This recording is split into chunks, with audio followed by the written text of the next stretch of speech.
मंगल का अपनी स्वराशि मेष राशि के अंदर गोचर 11 मई 2026 से लेकर 20 जून 2026 तक कौन सी राशियों के ऊपर प्रभाव रहेगा, किन किन राशियों का भाग्य बदलेगा, किन किन राशियों को समस्या होगी या परेशानी का सामना करना पड़ेगा। मंगल है वो साहस और युद्ध का देवता है। मंगल सेनापति है, भूमि, सेना, शक्ति, ऊर्जा का कारक यानी मंगल वो स्वयं की राशि के अंदर गोचर करने वाला है। इसका गोचर का प्रभाव कैसा रहेगा? मंगल का जो गोचर होता है ज्योतिष शास्त्र के अनुसार जब मंगल उच्च का होता है तो वो शुभ और श्रेष्ठ फल की प्राप्ति करवाता है, और जब मंगल स्वग्रही होता है तब वो इतना फल नहीं देता है, जरूर कभी कभी परेशानी का सामना भी करना पड़ता है। तो मंगल है वो सेनापति है। मंगल अपनी स्वराशि मेष राशि के अंदर भ्रमण करेगा। मीन राशि को छोड़कर अपनी मित्र राशि को छोड़कर मेष राशि के अंदर 11 मई 2026 दिन में 12:38 पर मेष राशि में प्रवेश कर रहा है। तो ये मंगल का गोचर, पहले मंगल शनि के साथ में था, अब मंगल है वो अपनी मेष राशि के अंदर गोचर कर रहा है। तो अपन 4 राशियों के ऊपर इसका विचार करेंगे, मेष, वृषभ, मिथुन एवं कर्क। 3 वीडियो बनाऊंगा 4 राशियों का। तो मंगल का प्रभाव मेष राशि के ऊपर कैसा रहेगा? सर्वप्रथम मेष राशि, और लग्न के अंदर ही मंगल गोचर कर रहा है। लग्न का एवं 8वें भाव का स्वामी लग्न के अंदर गोचर कर रहा है। तो यह मेष राशि का गोचर प्रथम स्थान में गोचर करना इतना ज्योतिष की दृष्टि से श्रेष्ठ और शुभ नहीं माना गया है, मध्यम माना गया है। स्वग्रही है, अतः कुछ सकारात्मक परिणाम भी देगा, लेकिन कभी कभी नकारात्मक परिणाम भी देखने को मिलते हैं। तो मेष राशि वाले जातकों को इस गोचर काल के अंदर उतावलापन नहीं करना है, क्रोध नहीं करना है, किसी भी कार्य को करते वक्त धैर्यता पूर्वक काम करना है। अब मंगल है वो 8वें भाव का स्वामी है और मंगल की दृष्टि है वो 7वें भाव के ऊपर भी है। तो दाम्पत्य जीवन के अंदर जरूर उतार चढ़ाव देखने को मिलेगा। परिवार के अंदर कलह और तनाव का वातावरण भी देखने को मिलेगा। इसलिए आपको परिवार के अंदर संयम बरतना पड़ेगा और परिवार के साथ में थोड़ा समय भी आपको व्यतीत करना पड़ेगा। स्वास्थ्य कैसा रहेगा? स्वास्थ्य आपका मध्यम रहेगा, क्योंकि मैंने बताया ना मंगल का प्रथम स्थान में गोचर होना इतना श्रेष्ठ नहीं माना गया है। तो स्वास्थ्य थोड़ा मध्यम रहेगा। बुखार है, जुखाम है, सिर दर्द की शिकायत है, इस प्रकार की समस्याओं से आप ग्रसित रहेंगे। मेष राशि वाले जातकों के लिए व्यापार की दृष्टि से यह इतना अच्छा नहीं है, जरूर रुके हुए काम पूर्ण होंगे, लेकिन व्यापार के अंदर निरंतर आपको संघर्ष करना पड़ेगा, आपको समस्याओं का सामना करना पड़ेगा। संघर्ष करते हुए सफलता को प्राप्त करेंगे। यदि आप नौकरी आदि के अंदर कार्यरत है तो आपको मानव सम्मान की तो प्राप्ति होगी, लेकिन आपके जो बड़े अधिकारी है वो आपसे संतुष्ट नहीं रहेंगे। तो कुल मिलाकर मेष राशि वाले जातकों के लिए यह मंगल का जो गोचर है मेष राशि के अंदर वो इतना श्रेष्ठ नहीं है, मिश्रित फल देने वाला है। अब आपको उपाय क्या करना चाहिए? मेष राशि वालों को भगवान हनुमान जी की उपासना करनी चाहिए। और क्या करना चाहिए? ओम अम अंगारकाय नमः, इस मंत्र का प्रतिदिन जाप करना चाहिए। हनुमान जी के मंदिर में 4 बाती वाला दीपक आपको लगाना चाहिए। फिर वृषभ राशि, वृषभ राशि का जो स्वामी है वो शुक्र है, जो मंगल का शत्रु है। वृषभ राशि वाले जातकों को 7वें और 12वें घर का स्वामी कहाँ गोचर कर रहा है? 12वें भाव के अंदर गोचर कर रहा है। तो ज्योतिष की दृष्टि से 12वां ग्रह इतना शुभ नहीं कहा गया है, इसलिए यह मंगल का गोचर बहुत अनुकूल परिणाम देने वाला नहीं है।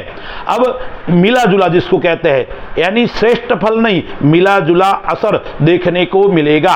12वां है, खर्च का स्थान है 12वां, नेत्र का स्थान है 12वां, विदेश का स्थान है 12वां, तो 12वें स्थान के अंदर गोचर करने के कारण क्या क्या होगा, खर्च के अंदर अचानक वृद्धि देखने को मिलेगी, यानी खर्च आपका बढ़ जाएगा।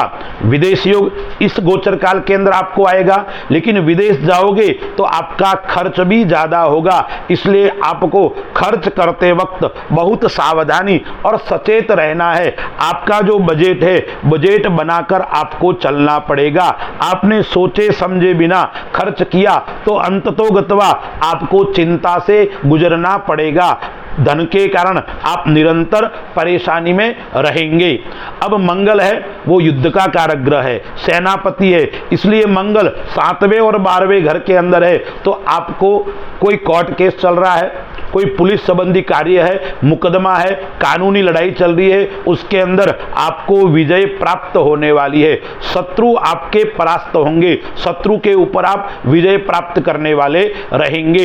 अब मंगल की जो चौथी दृष्टि है वो पराक्रम स्थान के ऊपर है, इसलिए छोटे भाई बहन है उनका स्वास्थ्य भी थोड़ा नरम गरम रहेगा, यानी भाई बहन के स्वास्थ्य को लेकर आप चिंतित जरूर रहेंगे। इस गोचर काल के अंदर वृषभ राशि वाले जातकों को पैसे उधार नहीं देने हैं, यानी यदि आप उधार लेना भी नहीं है और देना भी नहीं है, लेकिन आपने किसी से धन को उधार लेकर खाया है तो उसको चुकाने का भाव आपके अंदर होना चाहिए। आप चुकाओगे तो आप मानसिक तनाव मुक्त रहेंगे। दाम्पत्य जीवन मध्यम रहेगा। व्यापार है वो अच्छा रहेगा, लेकिन आपको व्यापार के अंदर, कार्य के अंदर थोड़ी रुकावटें, थोड़ी परेशानी का सामना करना पड़ेगा। यानी व्यापार के अंदर आपको ध्यान केंद्रित करना पड़ेगा, आपको ध्यान रखना पड़ेगा, किसी के भरोसे काम आपको नहीं छोड़ना है। 7वें घर का और 12वें घर का स्वामी है, इसलिए 7वें घर के ऊपर मंगल की दृष्टि है, तो एक परेशानी का सामना आपको और करना पड़ सकता है। वो क्या है? गुप्त बीमारी आपको परेशान कर सकती है, गुप्त शत्रु आपको परेशान कर सकते हैं। शत्रु आपके ऊपर विजय तो प्राप्त नहीं करेंगे, लेकिन परेशान जरूर करेंगे। फिर भूमि भवन आदि आप कार्य करते हो तो उसके अंदर जरूर सफलता मिलने का योग है। नए वाहन और नए मकान का योग भी इस गोचर काल के अंदर आपको हो रहा है। अब वृषभ राशि वाले जातकों को उपाय क्या करना चाहिए? मंगल को मजबूत करने के लिए, श्रेष्ठ फल की प्राप्ति के लिए एक तो हनुमान जी महाराज की उपासना करनी चाहिए और मंगलवार को हनुमान जी को मीठा पान अर्पण करना चाहिए और हनुमान जी के सामने बैठकर संकट मोचन का पाठ करना चाहिए। मिथुन राशि, मिथुन राशि वालों के लिए यह गोचर श्रेष्ठ और उत्तम फल देने वाला रहेगा।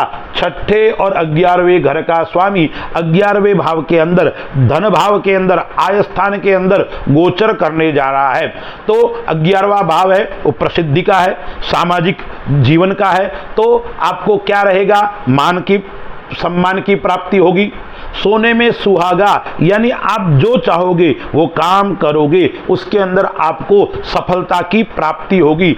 आमदनी यानी आर्थिक स्थिति आपकी मजबूत होगी, निरंतर उसके अंदर बढ़ोतरी देखने को मिलेगी और सामाजिक क्षेत्र के अंदर आपको प्रसिद्धि की भी प्राप्ति होगी और आपको मान सम्मान की प्राप्ति होगी।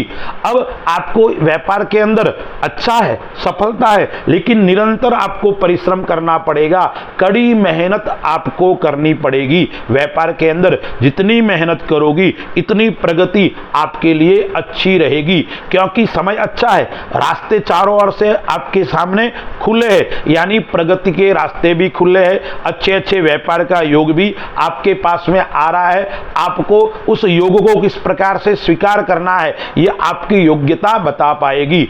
अनुशासन के अंदर आपको रहना पड़ेगा और अनुशासन के अंदर लोग रहे यह भी आप चाहोगे। स्वास्थ्य की दृष्टि से देखते हैं तो यह समय अच्छा रहेगा, लेकिन खर्च पक्ष जरूर आपका बढ़ेगा। परिवार के अंदर खर्च निरंतर होता रहेगा। लव लाइफ के माध्यम से देखते हैं, दृष्टि से देखते हैं तो उसके अंदर जरूर कलह की स्थिति उत्पन्न हो सकती है, क्योंकि आपका स्वभाव थोड़ा उग्र रहेगा और कोई छोटी मोटी बात बड़ी स्थिति ले सकती है। इसलिए आपको अपने वाणी के ऊपर संयम बरतने की आवश्यकता है। फिर कर्क राशि, कर्क राशि का जो स्वामी है वो चंद्रमा है और कर्क राशि के अंदर मंगल उच्च का माना गया है। तो साहस का ग्रह, युद्ध का कारक और ऊर्जा का कारक जो मंगल है वो कर्क राशि वालों को 5वें और 10वें भाव का स्वामी 10वें भाव के अंदर गोचर कर रहा है। 10वां घर है वो कार्य क्षेत्र का घर है। तो कर्क राशि वालों के लिए मैं यह कह सकता हूं क्योंकि स्वग्रही होकर 10वें घर के अंदर मंगल बैठा हुआ है तो आपको कई प्रकार की विशेष फल को देने वाला यह गोचर रहेगा, यानी अच्छी सिद्धि को प्राप्त कराने वाला यह समय रहने वाला है। मान सम्मान के अंदर आपको वृद्धि होगी, आपकी कार्य करने की शक्ति बढ़ेगी, आपकी जो कॉन्फिडेंस है वो बढ़ेगा, यानी आप जहां जाओगे वहां आपको मान और सम्मान की प्राप्ति मिलने वाली है। भाई बहन से अच्छा रहेगा, छोटे भाई बहन है या बड़े भाई बहन है उनसे आपको विशेष लगाव भी रहेगा और उनसे आपको सफलता मिलने वाली रहेगी। व्यापार की दृष्टि से देखते हैं तो व्यापार के अंदर धन अर्जित करने वाला समय यह गोचर काल आपको करवाएगा, यानी रुका हुआ धन की आपको प्राप्ति हो सकती है।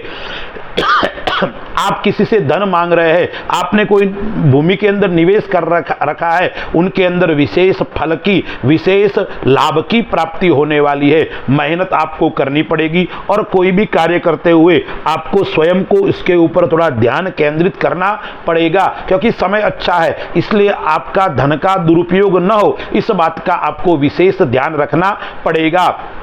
मंगल कर्क राशि के अंदर उच्च का नीच का होता है और मंगल आपका गोचर कर रहा है, इसलिए आपको क्या होगा, वाहन योग, परिवार में खुशी का योग, यानी परिवार के अंदर विवाह आदि का मांगलिक कार्य करने का योग भी बन रहा है। नए मकान का योग भी आपके बन रहा है और नौकरी आदि करते हो तो प्रमोशन का योग आपके लिए बन रहा है। प्रमोशन आपके लिए लाभदायक होगा, प्रमोशन आपके लिए श्रेष्ठ और उत्तम रहने वाला है। यदि आप बाहर काम करते हो, विदेश में काम करते हो तो इतना फल सफलता देने वाला नहीं रहेगा।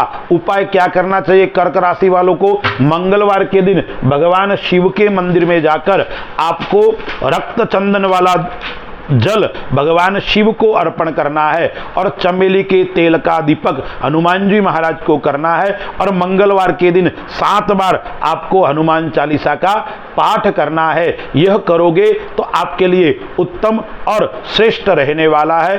अस्तु, जय श्री राम।